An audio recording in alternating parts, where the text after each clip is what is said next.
ਅੱਜ ਦੀ ਵੀਡੀਓ ਦੇ ਵਿੱਚ ਗੱਲ ਕਰਾਂਗੇ ਇੱਕ ਸਵੈ ਜੀਵਨੀ ਬਾਰੇ ਤੇ ਜਿਨ੍ਹਾਂ ਦੀ ਇਹ ਸਵੈ ਜੀਵਨੀ ਹੈ ਉਹਨਾਂ ਦੀਆਂ ਬਹੁਤ ਹੀ ਮਕਬੂਲ ਕਿਤਾਬਾਂ ਹੁਣ ਤੱਕ ਤੁਸੀਂ ਪੜ੍ਹ ਚੁੱਕੇ ਹੋ, ਜਿਵੇਂ ਕਿ ਮਾਲਾ ਮਣਕੇ, ਕੱਲਿਆਂ ਦਾ ਕਾਫਲਾ, ਮਾਲਾ ਮਣਕੇ ਭਾਗ ਦੂਜਾ, ਅੰਦਰ ਝਾਤ, ਡੂੰਘੀਆਂ ਸਿਖਰਾਂ, ਸੱਚੋ ਸੱਚ ਅਮਰੀਕਾ ਦਾ ਸਫ਼ਰਨਾਮਾ। ਤੇ ਹੁਣ ਤੱਕ ਤੁਸੀਂ ਸਮਝ ਹੀ ਚੁੱਕੇ ਹੋਗੇ ਕਿ ਮੈਂ ਕਿਹੜੇ ਲੇਖਕ ਦੀ ਗੱਲ ਕਰ ਰਿਹਾ। ਹਾਂਜੀ, ਮੈਂ ਨਰਿੰਦਰ ਸਿੰਘ ਕਪੂਰ जी बारे गल कर रहे हैं। तो उन्होंने ही स्वै जीवनी बारे थोड़ी चर्चा करांगे ते उन्होंने जो ये किस्से शेयर किए ने, साझे किए ने, वो भी तुहानूं मैं दसांगा, क्योंकि जिहड़े पाठक किताब नहीं पढ़ सकते ਜਾਂ कुछ पाठक इदां दे भी है जिहड़े किताब नहीं खरीद सकते, तो उन्होंने ये वीडियो दे विच नरिंदर सिंह कपूर जी नूं जानण दा कुछ ना कुछ मौका मिले तो कुछ इंटरस्टिंग जिहड़ियां किताब दे विच मैं गल्लां पढ़ियां ने, किस्से पढ़े ने, तो उन्होंने भी जानण दा मौका मिले। तो नरिंदर सिंह जी अपने जन्म बारे दसदे ने कि वो जो देश का बंटवारा होया उस तो 2-3 साल पहलां दा उन्हां दा जन्म है। तो जो मैं गूगल ते चैक किया तो एग्जैक्ट डेट जिहड़ा साल है वो 1944 का है, पर इस दे विच नरिंदर कपूर जी ने उस तरीके नाल जिक्र नहीं किया। तो जिहड़ी स्वै जीवनी भी चलती है ये निरंतर जन्म तो लैके हुण तक नहीं चलती। ये छोटे छोटे निबंध आपां कह सकते हैं, लेख आपां कह सकते हैं, टुकड़ियां दे विच कदे संगरूर दे जिथे लेक्चरार रहे ने नरिंदर कपूर जी उन्हां दी गल चलदी है, कदे यूनीवर्सिटी ते पहुंच जांदे ने, उस तो बाद फिर वो ब्याह ते आ जांदे ने, जां अपने जिन्हां कुछ इस्त्रियां नाल संबंध रहे ने उन्हां दा जिक्र करदे ने, ते उस तो अगले पेज ते वो अपने बचपन दा जिक्र करदे ने। मतलब भी इहदे विच क्रमवार तां नहीं है, ते ਵੱਖੋ ਵੱਖਰੀ ਜਦੋਂ भी जिवें एक लेखक लिख रहा हुंदा अपनी जीवनी बारे तां वो जिहड़े किस्से सी उदां ही शेयर कीते होए ने। तो यदा फायदा भी है तो नुकसान भी है, उस फायदे नुकसान की आप बाद विच गल करांगे। तो जे बाकी मुख घटनावां की गल करिए, खास तौर पर पंजाब की गल करिए, तो पंजाब ने 1944 तो लैके हुण तक 2 मुख घटनावां हुईयां ने, जो कि 1947 का जो बड़ा संताप सी, उस तो बाद 1984 का संताप सी। तो लेखक नरिंदर कपूर जी ने अपनी जीवनी दे विच 1947 का जो दर्द है उसनूं अपने परिवार के एंगल तो दस्सण की कोशिश की है कि वो किदां दे हालात सी। ते जदों 1947 बारे दस रहे हुंदे ने तां नरिंदर कपूर जी दसदे ने कि मेरे दादा जानी कि उन्हां दा जिहड़ा परिवार है वो पाकिस्तान दे विच रहिंदा सी। तां जदों वो दौर सी उस दे विच ही वो इत्थे आए, पटियाले आए, पर आउंदे होए रस्ते दे विच सारे लोगों ने किया भी एक ट्रंक चक्के हुंदे सी, उदों होर चीज़ां तां नहीं सी। ते ट्रंक जिन्हां ने देखे ने उन्हां नूं पता कि उन्हां दी जिहड़ियां कुंदरां हुंदियां ने वो बहुत ही तिखियां हुंदियां ने। तो उहदे दादा जी दे एक कुंदरा के लगी ट्रंक की, जिहदे नाल की है अख बहुत ज़्यादा जख्मी हो गई तो उहदी नज़र चली गई उत्थे। तो उहदे दादा जी ने आखा कि तुसीं इत्थों जाओ, क्योंकि हालात इहो जिहे सी भी कोई उत्थे फस्ट एड की कोई सुविधा नहीं सी, ते लोग मार कुट एक दूजे नाल लुट्टां हो रही सी, है ना, कतलेआम हो रहा सी। सब ने आपां नूं जाणदियां फिल्मां राहीं देखिया होया ते गल्लां सुणीआं होईआं ने। तो उस माहौल दे विच उसने वो फैसला लिता कि मैं इत्थे रुकदा, इंतजार करदा, ते तुसीं इत्थों निकल जो जल्दी जल्दी। तो आपदा जिहड़ा दादा हुंदा नरिंदर कपूर जी का वो अपने परिवार नूं भेज दिंदा, जिहदे विच नरिंदर कपूर जी दे डैडी हुंदे ने, ते वो अपनी वाइफ दे नाल बच्चों के नाल उत्थों आ जांदे ने ते पटियाले आके शरण लै लैंदे ने। तो इस तो बाद जो साल 2 साल बाद नरिंदर कपूर जी के डैडी चिंता दे विच रहन लग जाते हैं, क्योंकि उन्होंने लगता भी उहदा जिहड़ा पिता सी वो उत्थे ही होवेगा ते वो किवें होवेगा। फिर वो कुछ सालों बाद उन्होंने उत्थे देखण जाते हैं, पर उन्होंने कुछ नहीं मिलता उत्थे। तो जानी कि उहदा जिहड़ा एक पिता का विछोड़ा सी, उहदा एक जख्म सी भी वो किवें विछड़े। तो वो सारी उम्र ही नरिंदर कपूर जी के पिता जी नाल रहा। तो आपके पिता जी बारे नरिंदर कपूर जी दसते हैं कि वो एक संत बिरती वाले सी। वो ना ही अपनी पत्नी नाल कोई रोक टोक करते सी, ना ही कोई खाण पीण बारे, जिन्ना उन्होंने कुछ दे दिंदे सी उन्ने ही खांदे सी, ते किसी दी वो लाइफ दे विच दखल अंदाजी नहीं करते सी। तां ही उन्होंने नरिंदर कपूर ने संत बिरती वाला कहा है। ऐदां दीयां घटनावां करके ही जदों भी 15 अगस्त आउंदी है तो मैं उसनूं सैलीब्रेट नहीं करता, ना ही मैं कोई वट्सएप फेसबुक ते कोई उदां दी पोस्ट लिखदा हाँ मैं कोई उदां दी जरूर पोस्ट लिखदा हाँ जिहदे च कुछ सवाल चुके जाते हैं, क्योंकि मैं उस दिन नूं सैलीब्रेट कदे नहीं कर सकता जिस दिन इन्ना ज़्यादा कतलेआम होया। सिख होवे चाहे मुसलमान होवे, जां चलो ये धर्म तो छड्ड के आपां गल करिए तो इंसान दा उहदे कतलेआम होया, तो आपां उस दिन नूं कदे भी सैलीब्रेट नहीं करना चाहिए।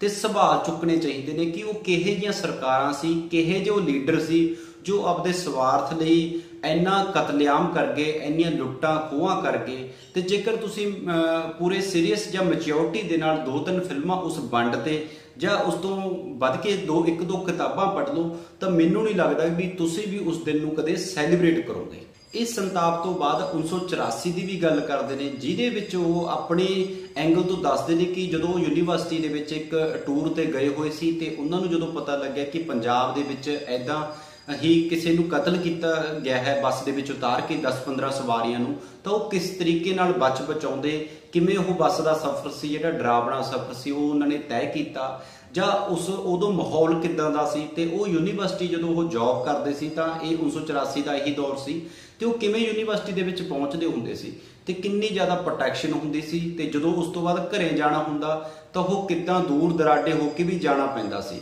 ਤੇ ਕਈ ਵਾਰ ਕਾਲ करके आउंदे ਜਾਂ दस के आउंदे ਤਾਂ ਇੱਕ ਦੂਜੇ ਨੂੰ ਮੈਸੇਜ ਲਾ ਕੇ ਆਉਂਦੇ ਵੀ ਐਦਾਂ ਕਰਕੇ ਮੈਂ ਯੂਨੀਵਰਸਿਟੀ ਜਾ ਰਿਹਾ ਤੇ ਉੱਥੋਂ ਮੈਂ ਘਰ ਆ ਰਿਹਾ।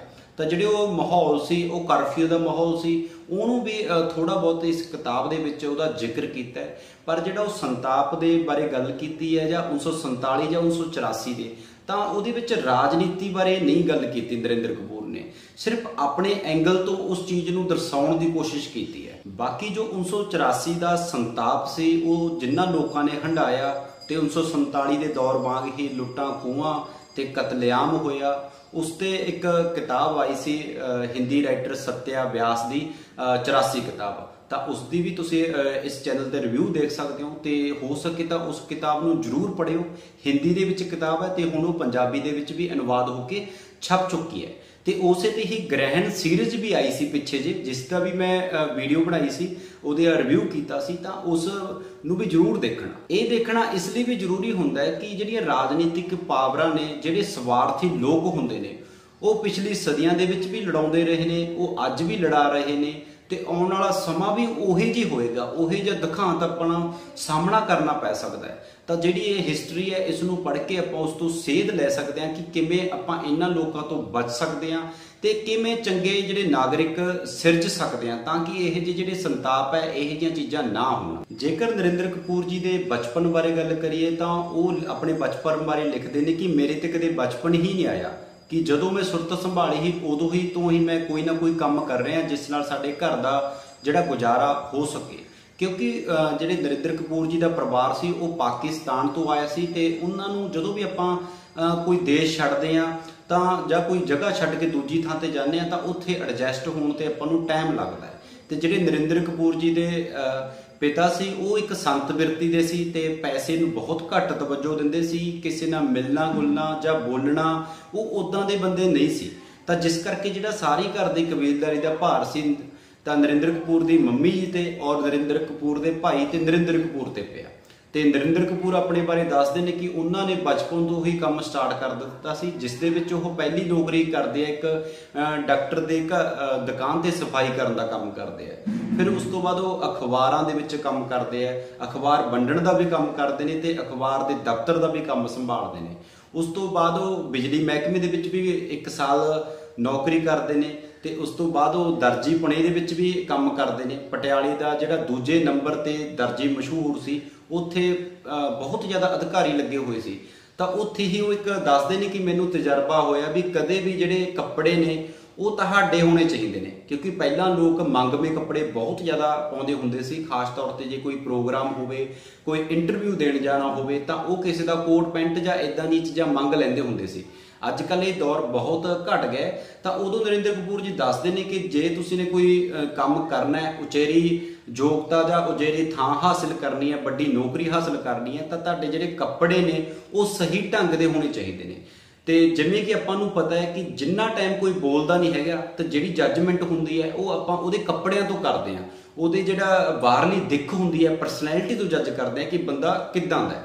ਪਰ ਜਦੋਂ ਉਹ ਬੰਦਾ ਬੋਲ ਪੈਂਦਾ ਹੈ, ਗੱਲਾਂ ਕਰਨ ਲੱਗ ਜਾਂਦਾ ਤੁਹਾਡੇ ਨਾਲ, ਤਾਂ ਉਦੋਂ ਜਿਹੜੇ ਉਹਦੇ ਕੱਪੜੇ ਉਹ ਲੁਪਤ ਹੋ ਜਾਂਦੇ ਨੇ। ਫਿਰ ਉਹਦੇ ਜਿਹੜੇ ਸ਼ਬਦਾਂ ਦੇ ਮਾਇਆ ਜਾਲ ਹੈ ਉਹਦੇ ਨਾਲ ਆਪਾਂ ਜੱਜਮੈਂਟ ਕਰਦੇ ਹਾਂ।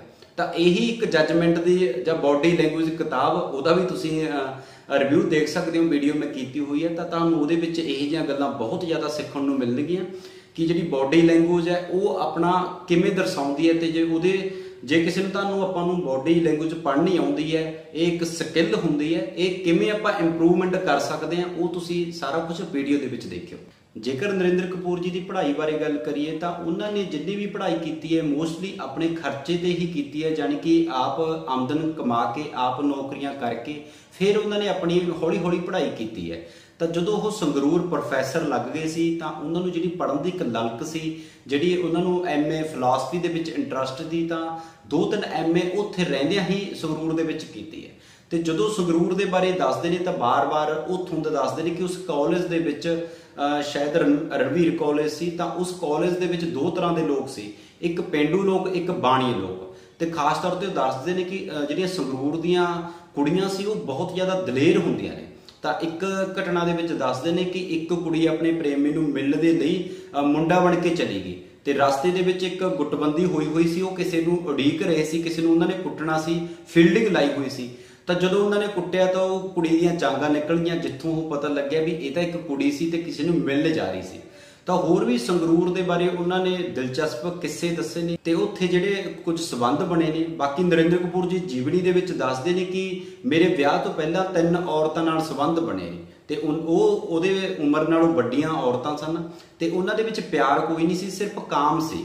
ਤਾਂ ਇੱਥੇ ਮੈਨੂੰ ਇੱਕ ਹੋਰ ਕਿੱਸਾ ਯਾਦ ਆਉਂਦਾ, ਨਰਿੰਦਰ ਕਪੂਰ ਜੀ ਨੇ ਹੀ ਕਿਤਾਬ ਦੇ ਵਿੱਚ ਲਿਖਿਆ ਹੋਇਆ। ਉਹ ਦੱਸਦੇ ਨੇ ਕਿ ਮੇਰੀਆਂ ਕਿਤਾਬਾਂ ਪੜ੍ਹਨ ਤੋਂ ਬਾਅਦ ਜਦੋਂ ਮੇਰਾ ਜਮਾਈ ਮੈਨੂੰ ਸਵਾਲ ਕਰਦਾ ਹੈ ਕਿ ਜਿੰਨਾ ਤੁਸੀਂ ਔਰਤਾਂ ਨੂੰ ਸਮਝਦੇ ਹੋ, ਜਾਣਦੇ ਹੋ, ਇਹ ਕਿਸੇ ਇੱਕ ਔਰਤ ਨਾਲ ਸੰਪਰਕ ਦੇ ਵਿੱਚ ਆਉਣ ਨਾਲ ਤਾਂ ਸਿੱਖਿਆ ਨਹੀਂ ਜਾ ਸਕਦਾ, ਇਹ ਬਹੁਤ ਔਰਤਾਂ ਦੇ ਸੰਪਰਕ ਦੇ ਵਿੱਚ ਆਉਣ ਨਾਲ ਹੀ ਸਿੱਖਿਆ ਜਾ ਸਕਦਾ ਹੈ।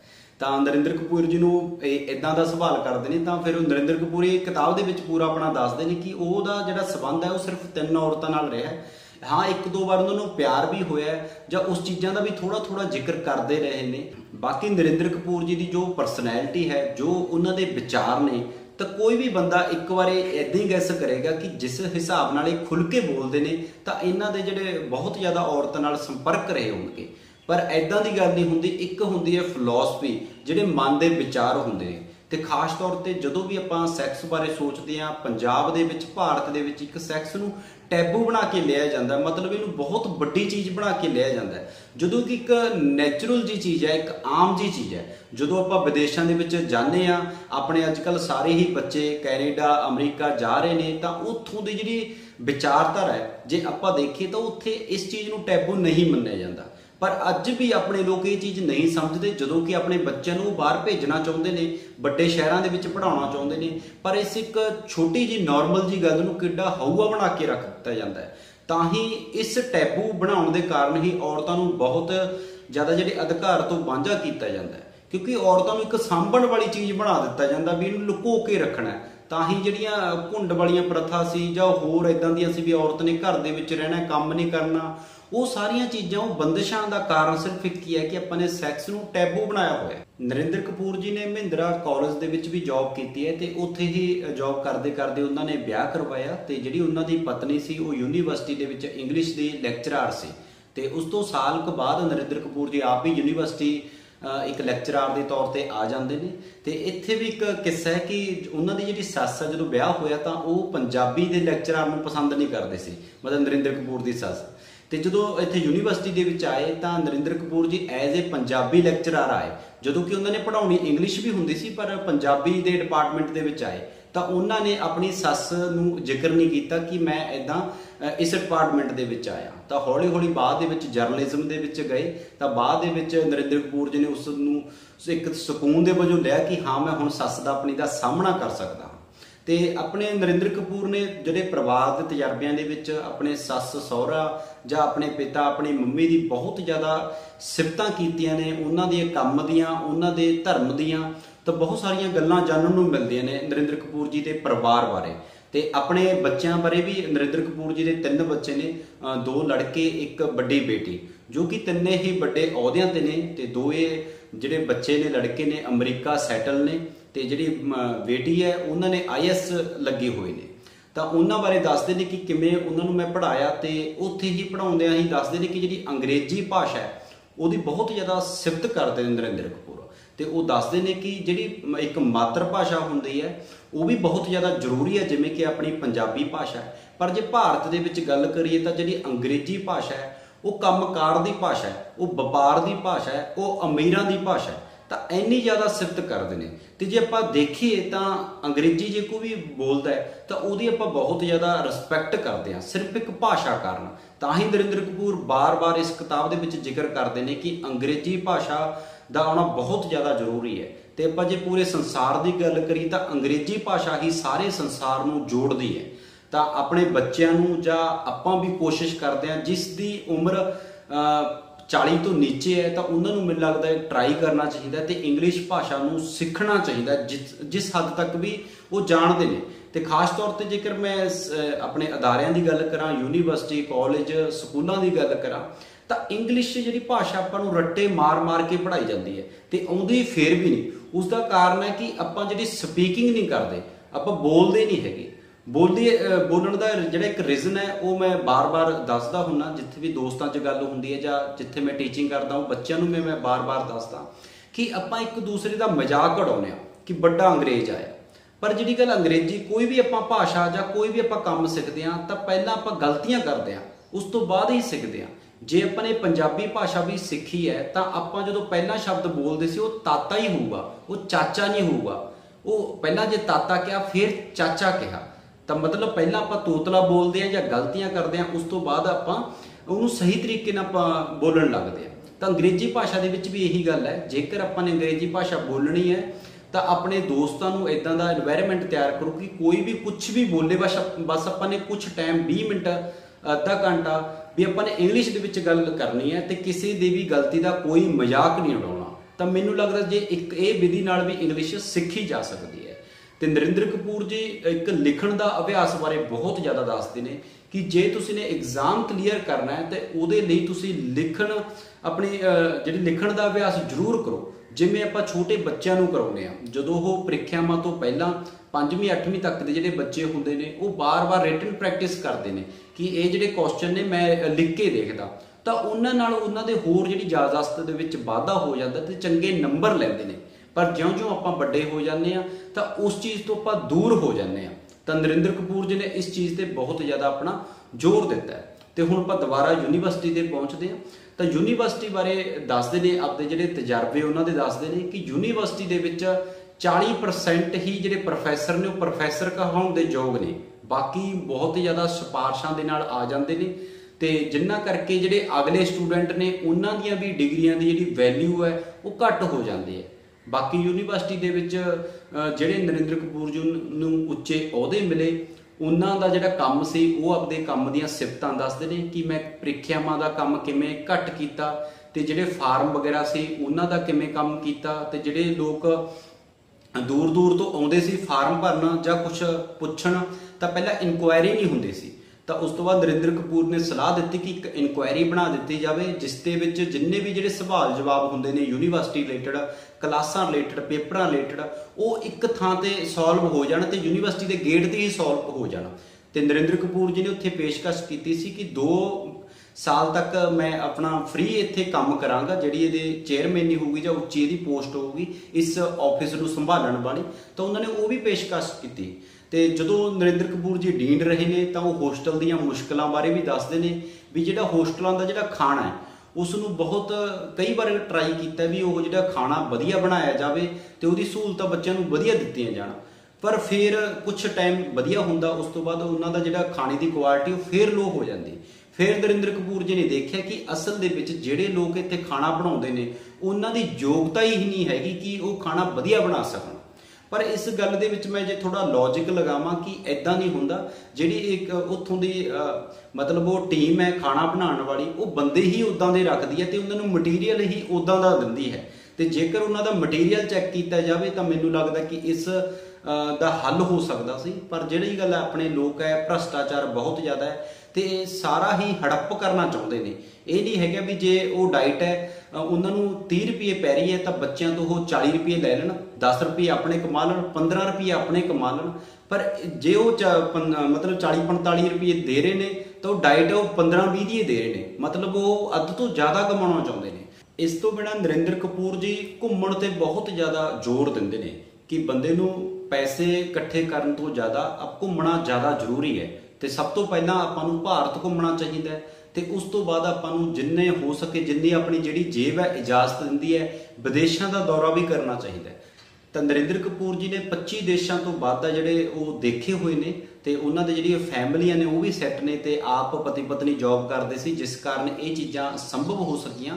ਤੇ ਇੱਕ ਦੋ ਵਾਰ ਪਾਠਕਾਂ ਨੇ ਵੀ ਨਰਿੰਦਰ ਕਪੂਰ ਜੀ ਨੂੰ ਇਨਵਾਈਟ ਕੀਤਾ ਤੇ ਵਿਦੇਸ਼ ਬੁਲਾਇਆ। ਇਹ ਘੁਮੱਕੜੀ ਤੋਂ ਜਿਹੜਾ ਨਰਿੰਦਰ ਕਪੂਰ ਜੀ ਨੂੰ ਤਜਰਬਾ ਹਾਸਲ ਹੋਇਆ, ਉਸ ਦੇ ਵਿੱਚ ਉਹ ਦੱਸਦੇ ਨੇ ਕਿ ਆਪਾਂ ਨੇ ਜਿਹੜੀ ਥਾਵਾਂ ਤੇ ਵੀ ਪਹਿਲਾਂ ਘੁੰਮਣ ਜਾਣਾ ਹੈ ਉਸ ਦੇ ਬਾਰੇ ਆਪਾਂ ਪਹਿਲਾਂ ਹੀ ਆਪਾਂ ਨੂੰ ਸਰਚ ਕਰਨੀ ਚਾਹੀਦੀ ਹੈ, ਫਿਰ ਹੀ ਜਿਹੜਾ ਘੁੰਮਣਾ ਇੱਕ ਸਫਲ ਹੋ ਸਕੇਗਾ। ਤੇ ਜੇ ਆਪਾਂ ਕਿਸੇ ਹੋਰ ਦੇਸ਼ ਦੇ ਵਿੱਚ ਜਾਈਏ ਤੇ ਆਪਾਂ ਨੂੰ ਪਤਾ ਨਹੀਂ ਹੈਗਾ ਕਿ ਇੱਥੇ ਕੀ ਕੀ ਸਪੈਸ਼ਲ ਚੀਜ਼ਾਂ ਨੇ, ਤਾਂ ਆਪਾਂ ਉਸ ਨੂੰ ਚੰਗੀ ਤਰ੍ਹਾਂ ਨਹੀਂ ਦੇਖ ਸਕਾਂਗੇ। ਤਾਂ ਹੀ ਦੇਖ ਸਕਾਂਗੇ ਜੇ ਉਸ ਚੀਜ਼ ਬਾਰੇ ਆਪਾਂ ਜਾਣਦੇ ਹਾਂ, ਉਸ ਬਾਰੇ ਆਪਾਂ ਨੇ ਸਰਚ ਕੀਤੀ ਹੋਈ ਹੈ। ਤੇ ਨਰਿੰਦਰ ਕਪੂਰ ਜੀ ਦੱਸਦੇ ਨੇ ਕਿ ਭਾਰਤ ਦੇ ਵਿੱਚ ਜੇ ਘੁੰਮਣਾ ਹੈ ਤਾਂ ਤੁਸੀਂ ਜ਼ਿਆਦਾਤਰ ਰੇਲਵੇ ਜਾਂ ਬੱਸਾਂ ਦਾ ਹੀ ਮਦਦ ਲਵੋ। ਜਹਾਜ਼ ਤੇ ਘੁੰਮਣਾ ਕੋਈ ਵਧੀਆ ਗੱਲ ਨਹੀਂ ਹੁੰਦੀ। ਤਾਂ ਉਹਦੇ ਨਾਲ ਦੱਸਦੇ ਨੇ ਕਿ ਜਿਹੜਾ ਜਹਾਜ਼ ਤੇ ਘੁੰਮਣਾ, ਤੁਸੀਂ ਇੱਕ ਥਾਂ ਤੇ ਉੱਡ ਕੇ ਦੂਜੀ ਥਾਂ ਤੇ ਚਲੇ ਗਏ ਤਾਂ ਜਿਹੜਾ ਰਾਸਤਾ ਹੈ ਉਹ ਤੁਹਾਨੂੰ ਨਹੀਂ ਪਤਾ ਲੱਗੇਗਾ, ਤੁਹਾਨੂੰ ਯਾਦ ਨਹੀਂ ਰਹੇਗਾ ਕਿ ਕਿੱਦਾਂ ਦੇ ਲੋਕ ਸੀ। ਤੇ ਜਦੋਂ ਤੁਸੀਂ ਘੁੰਮਣ ਵੀ ਜਾਂਦੇ ਹੋ ਤਾਂ ਜਿਹੜਾ ਉੱਥੋਂ ਖਰੀਦਣ ਤੋਂ ਜ਼ਿਆਦਾ ਉੱਥੇ ਤਜਰਬਾ ਹਾਸਲ ਕਰਨ ਦੀ ਕੋਸ਼ਿਸ਼ ਕਰੋ ਕਿ ਲੋਕ ਕਿੱਦਾਂ ਦੇ ਨੇ, ਇਹ ਜਿਹੜੀ ਭੂਗੋਲਿਕ ਸਥਿਤੀ ਹੈ ਇਹ ਕਿੱਦਾਂ ਦੀ ਹੈ, ਇੱਥੇ ਜਿਹੜਾ ਵਾਤਾਵਰਨ ਹੈ ਇਹ ਕਿੱਦਾਂ ਦਾ। ਬਾਕੀ ਇਸ ਘੁਮੱਕੜੀ ਤੇ ਹੀ ਨਰਿੰਦਰ ਕਪੂਰ ਜੀ ਦੀ ਕਿਤਾਬ ਹੈ ਸੱਚੋ ਸੱਚ ਅਮਰੀਕਾ ਦਾ ਸਫ਼ਰਨਾਮਾ, ਜਿਸ ਦੀ ਮੈਂ ਵੀਡੀਓ ਬਣਾਈ ਹੋਈ ਹੈ ਤੇ ਤੁਸੀਂ ਉਹ ਵੀਡੀਓ ਚੈੱਕ ਕਰ ਸਕਦੇ ਹੋ। ਤੇ ਉਸ ਕਿਤਾਬ ਰਾਹੀਂ ਉਹ ਦੱਸਦੇ ਨੇ ਕਿ ਉਹਨਾਂ ਨੇ ਅਮਰੀਕਾ ਕਿੱਦਾਂ ਦੇਖਿਆ, ਜਾਂ ਜਿਹੜੇ ਉਹ ਹੋਰ ਦੇਸ਼ ਸੀ ਨਾਲ ਮਿਲਦੇ ਜੁਲਦੇ, ਇੰਗਲੈਂਡ, ਫਰਾਂਸ, ਉਹ ਕਿੱਦਾਂ ਦੇਖੇ ਤੇ ਉੱਥੇ ਉਹਨਾਂ ਦੀਆਂ ਕੀ ਕੀ ਵਿਸ਼ੇਸ਼ਤਾ ਨੇ। ਤੇ ਨਾਲ ਹੀ ਜਿਹੜਾ ਅਮਰੀਕੀ ਕਲਚਰ ਤੇ ਭਾਰਤੀ ਕਲਚਰ ਦਾ ਕੰਪੈਰੀਜ਼ਨ ਕਰਦੇ ਨੇ, ਉਹਨਾਂ ਨੂੰ ਆਪਸ ਦੇ ਵਿੱਚ ਤੋਲਦੇ ਨੇ, ਤਾਂ ਉਹ ਵੀ ਜ਼ਿਆਦਾ ਇੱਕ ਪੜ੍ਹਨ ਦੇ ਵਿੱਚ ਬਹੁਤ ਹੀ ਜ਼ਿਆਦਾ ਦਿਲਚਸਪ ਹੈ। ਤੇ ਆਪਾਂ ਨੂੰ ਅਮਰੀਕੀ ਸੱਭਿਅਤਾ ਬਾਰੇ ਬਹੁਤ ਜ਼ਿਆਦਾ ਜਾਣਨ ਨੂੰ ਮਿਲਦਾ ਹੈ, ਸਿੱਖਣ ਨੂੰ ਮਿਲਦਾ ਹੈ। ਤਾਂ ਉਹ ਕਿਤਾਬ ਵੀ ਤੁਸੀਂ ਜ਼ਰੂਰ ਪੜ੍ਹਿਓ।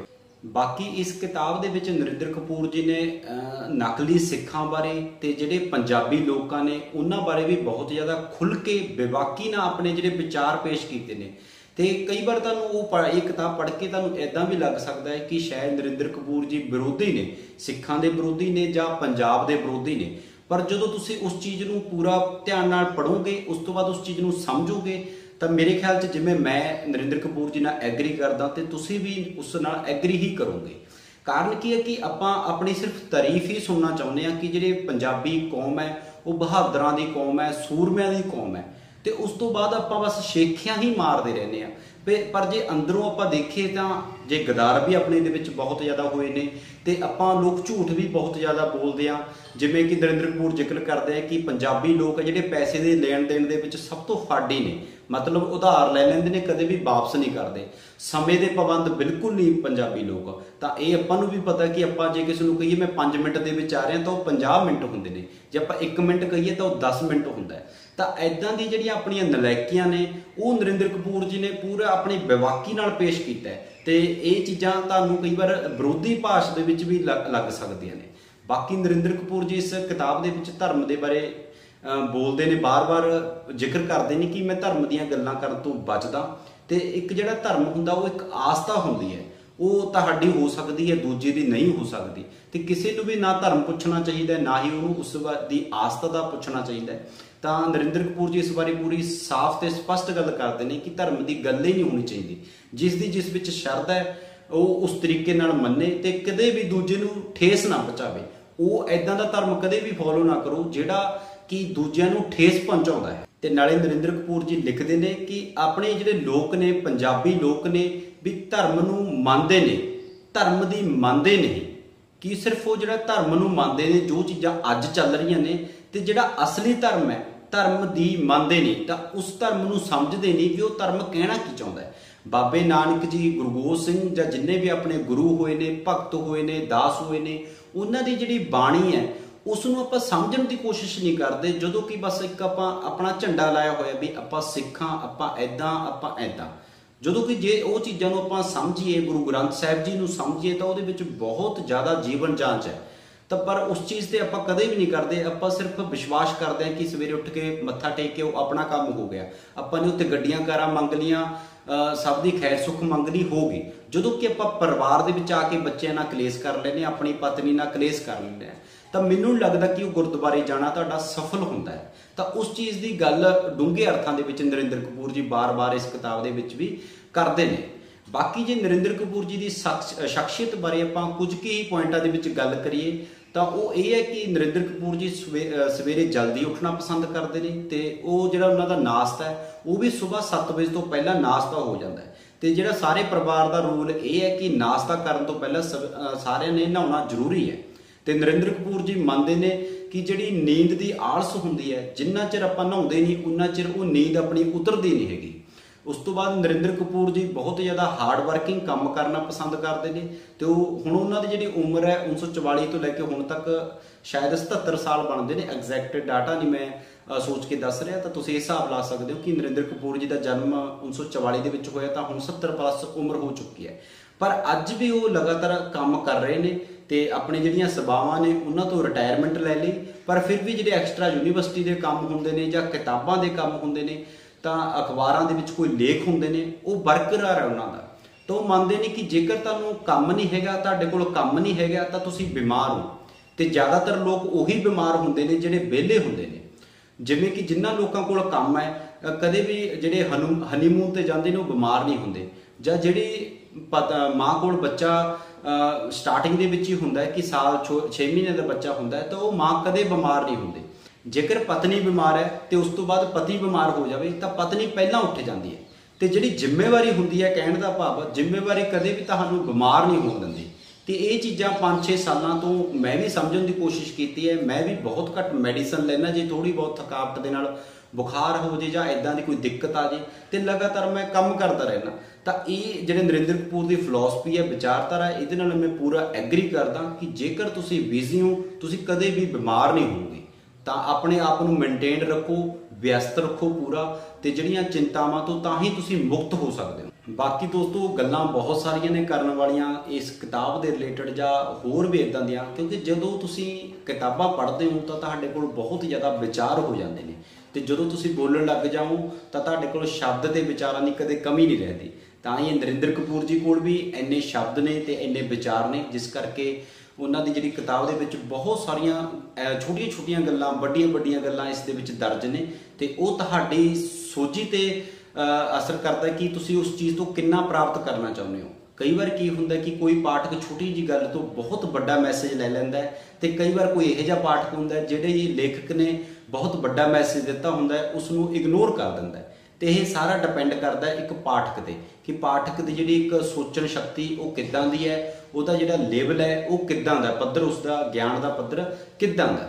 बाकी जे इस किताब दीयां थोड़ी कमियां बारे गल करिए तो मैनूं लगदा है कि इस किताब की सब तो वड्डी ये कमी है कि इस दे विच दोहराव बहुत ज़्यादा है। तुहानूं बहुत ज़्यादा बार बार उही चीज़ां का जिक्र मिलेगा, तो उसका शायद मैनूं ये लगदा है कि नरेंद्र कपूर जी की उम्र का असर हो सकता है। बाकी इत्थे जिहड़े प्रकाशक ने उन्होंने इस चीज़ वाल ध्यान देना चाहिए सी, जां नरेंद्र कपूर जी नूं एडिटिंग सही तरीके नाल कराउणी चाहिए सी, ताकि जो ये किताब 288 पन्नियां दी है तो मेरे ख्याल दे विच 210-20 पन्नियां तक ही सीमित रह सकती सी, क्योंकि बहुत ज़्यादा बार बार उही गल्लां दी रिवाइज करवाइयां गईयां ने, उही गल्लां दस्सियां गईयां ने, जिस तो कोई पाठक का भी फील कर सकता है, बोर भी हो सकता है। पर मैनूं लगदा है कि यह किताब सबनूं पढ़नी चाहिए है, तो शुरू तो लैके एंड तक पढ़नी चाहिए है, क्योंकि ये जिहड़ी किताब है ये चढ़दी कला की किताब है। इहदे विच तुहानूं बहुत ही ज़्यादा सकारात्मक एक सोच मिलेगी, तुहानूं भी बहुत ज़्यादा चीज़ां सीखण नूं मिलणगीਆਂ, जिवें कि नरेंद्र कपूर जी दीयां पुराणियां किताबां ने, जिहड़ियां पिछलियां किताबां ने उन्हां दे विच मिलियां। बाकी नरेंद्र कपूर जी दे तुसीं इंटरव्यू जरूर देखना, जिहड़े किताबां नहीं पढ़ सकते तो उहदे जिहड़े इंटरव्यू ने उन्हां दे विच भी तुहानूं ये स्वै जीवनी की झलक मिलेगी, क्योंकि उन्हां दियां ही गल्लां ने ते बहुत ज़्यादा तुसीं उन्हां तो सीखोगे। बाकी दोस्तों इस वीडियो दे विच इन्ना ही, मिलते हाँ जल्द ही किसी होर किताब की वीडियो लैके। तो तुसीं इस चैनल प्रति अपने फीडबैक जरूर दे सकते हो, अपनी सुजैशन दे सकते हो। जेकर ये चैनल सबसक्राइब नहीं किया तो ये नेक काम भी जरूर करो, तो इस वीडियो नूं वध तो वध शेयर करो, चैनल नूं शेयर करो, तो चंगियां चीज़ां नूं शेयर करो। जिंदगी जिंदाबाद।